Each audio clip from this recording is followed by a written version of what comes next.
اللهم في صباح هذا اليوم اكتب لنا أياما جميلة وأخبارا مفرحة وشعور جميل ونفسا قنوعة، واجعلنا اللهم في هذا اليوم ممن كتبت لهم تفريج كرباتهم وهمومهم وجبر خواطرهم.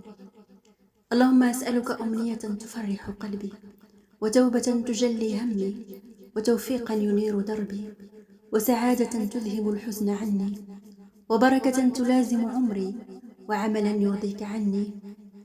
ربي أدعوك أن تصلح حالي وتسعد حياتي وتحقق ما في بالي، وأسألك الفردوس الأعلى من الجنة بلا حساب ولا سابق عذاب، إنك على كل شيء قدير.